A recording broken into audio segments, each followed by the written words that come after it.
Hello everyone, आप सबों का अपना चैनल कृष्णा मैथमेटिक्स सेंटर में पुनः एक बार स्वागत है।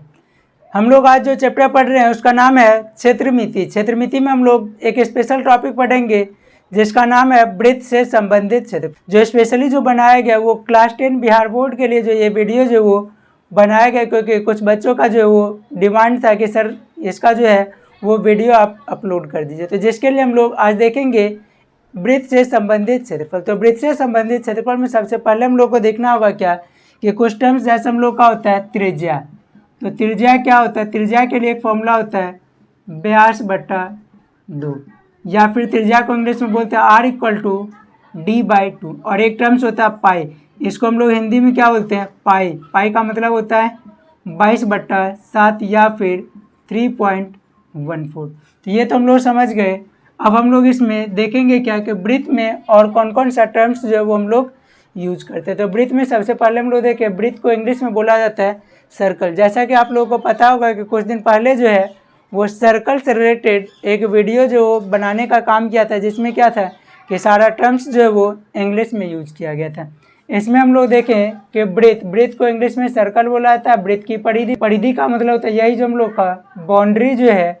जैसे हम लोग कहीं पे अगर कोई ज़मीन खरीदते हैं तो सबसे पहला काम क्या होता है? उसका बाउंड्री करवाना। तो जो ज़मीन जैसे हम लोग मान लो कि ज़मीन खरीदे तो सबसे पहले हम लोग उसका बाउंड्री करवाते। तो ये जो लेंथ हो जाएगा, ज़मीन रेक्टेंगुलर शेप में था तब तो हम लोग का ये हो जाएगा परिमाप, और अगर यही अगर सर्कुलर शेप में होता तब यही हो जाता वृत्ताकार, और ये जो बाउंड्री होगा उसी को हम लोग बोलेंगे वृत्त की परिधि। तो सबसे पहले अब हम लोग देखिए इसमें क्या है कि वृत्त की परिधि। तो वृत्त की परिधि का फॉर्मूला हो जाएगा 2πr। उसी तरीके से वृत्त का क्षेत्रफल फॉर्मूला हो जाता है πr²। अगला टर्म्स होता है त्रिज्यखंड। तो त्रिज्यखंड क्या होता है? एक वृत्त है, उसी में हम लोग क्या किए, 2 गो त्रिज्या बना दिए। तो वृत्त में जब 2 गो त्रिज्या बना दिए तो 2 गो अलग अलग क्षेत्र बना। पहला हम लोग का छोटा और दूसरा हम लोग का बड़ा। छोटे वाले को हम लोग बोलेंगे लघु त्रिज्यखंड और बड़े वाले को हम लोग बोलेंगे दीर्घ त्रिज्यखंड। इसमें सबसे पहला फॉर्मूला क्या है? चाप की लंबाई। तो चाप कौन सा? ए से शुरू होते हुए बी तक, ये जो बाउंड्री है इसी को हम लोग बोलते हैं चाप। तो चाप की लंबाई के लिए फॉर्मूला था 2πr θ/360। यही एंगल जो हम लोग का केंद्र पे बन रहा है यही हम लोग का थीटा है। तो फॉर्मूला क्या हो जाएगा? 2πr θ/360। अगला फॉर्मूला कौन सा है? लघु त्रिज्यखंड का क्षेत्रफल। तो लघु त्रिज्यखंड के क्षेत्रफल के लिए फॉर्मूला क्या हो जाएगा? मतलब इस वाले भाग का क्षेत्रफल। तो उसके लिए फॉर्मूला हो जाएगा πr² θ/360। πr² θ/360। अगला फॉर्मूला है दीर्घ त्रिज्यखंड का क्षेत्रफल। तो दीर्घ त्रिज्यखंड का मतलब क्या है? ये ऊपर वाला जो भाग है उसके क्षेत्रफल की बात की जा रही है। तो दीर्घ त्रिज्यखंड के क्षेत्रफल के लिए क्या हो जाएगा? या तो हम लोग वृत्त का क्षेत्रफल फाइंड आउट कर लिए और उसमें से लघु त्रिज्यखंड का क्षेत्रफल जो उसको हम लोग माइनस कर लेंगे, तो जो ये वैल्यू मिलेगा वही हम लोग का दीर्घ त्रिज्यखंड का क्षेत्रफल मिलता है। अब देखेंगे हम लोग वृत्तखंड। तो वृत्तखंड क्या होता है कि यही एक वृत्त है और यही उसमें एक जीवा है। तो वृत्त को जैसे जीवा क्या किया कि 2 भाग में बांटने का काम किया। एक भाग जीवा से नीचे और एक भाग जीवा से ऊपर। तो ऊपर वाला जैसे हम लोग का देखिए जिस भाग में केंद्र है वो हम लोग का हो जाएगा दीर्घ वृत्तखंड, और जिसमें केंद्र नहीं है वो हो जाएगा लघु वृत्तखंड। तो देखेंगे पहला फॉर्मूला लघु वृत्तखंड का क्षेत्रफल तो होता क्या है?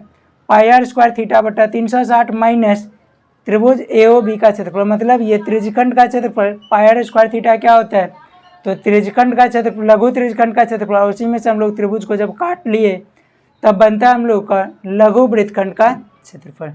दीर्घ वृत्तखंड के क्षेत्रफल के लिए क्या होता है? तो वृत्त में से अगर देखें पूरा वृत्त और उसमें से लघु वृत्तखंड को अगर हम लोग काट लेते हैं तो वही हम लोग का क्या बनता है?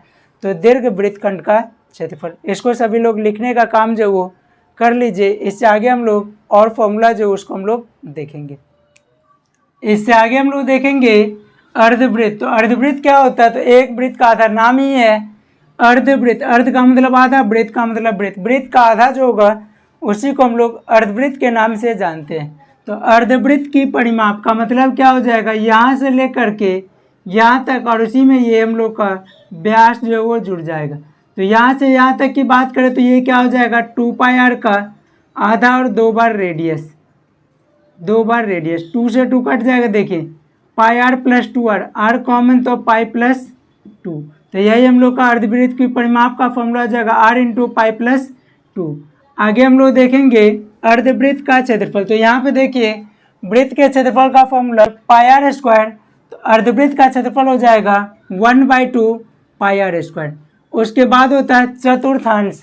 तो चतुर्थांश का मतलब क्या होता है? चतुर्थ का मतलब होता है 4 और अंश का मतलब होता है टुकड़ा। तो 4 टुकड़ा में से एक टुकड़ा का क्षेत्रफल, मतलब ये वाला जो हम लोग का भाग है यही हम लोग का हो जाएगा वृत्त का चतुर्थांश। ये एंगल 90 डिग्री, यही सेंटर है और ये हम लोग का क्या होगा? त्रिज्या होगा। ये भी रेडियस, ये भी रेडियस। तो चतुर्थांश के क्षेत्रफल का फॉर्मूला होता है 1/4 पाई आर स्क्वायर। उसी तरीके से हम लोग इसमें देखेंगे, अगर कभी पूछ दिया चतुर्थांश का परिमाप, तो इसके लिए हम लोग क्या लिखेंगे? देखिए, ये पूरा घूमता था 2 पाई आर, आधा घूमता था तो पाई आर। अब अगर और आधा घूमेगा तो पाई आर बट्टा 2 और ये 2 बार रेडियस।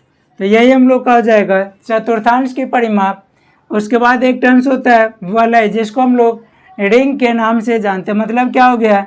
ये ओ जो है वो बड़े वाले और छोटे वाले दोनों वृत्त का हम लोग का केंद्र है, और ये हम लोग का ओ ए और ओ बी जो है वो छोटे वाले का radius O A small r और बड़े वाले का रेडियस कैपिटल आर। और यही जो हम लोग का यहाँ से यहाँ तक का लेंथ जो हो जाएगा वही हम लोग का हो जाता है वलय का चौड़ाई। तो देखिए, वलय के क्षेत्रफल के लिए फॉर्मूला अगर हम लोग देखें तो बड़े वृत्त के क्षेत्रफल में से अगर छोटे वाले को माइनस कर लीजिए तो हम लोग का मिल जाएगा क्या? तो वलय का क्षेत्रफल तो पाई इंटू कैपिटल आर का स्क्वायर माइनस स्मॉल आर का स्क्वायर। उसी तरीके से एक टर्म्स आता है वलय की चौड़ाई।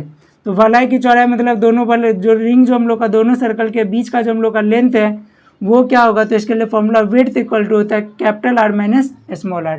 तो इस तरीके से हम लोग इससे रिलेटेड फॉर्मूला को जो वो देखने का काम किए। नेक्स्ट वीडियो में हम लोग इससे रिलेटेड एक्सरसाइज का क्वेश्चन देखने का काम जो हम लोग करेंगे।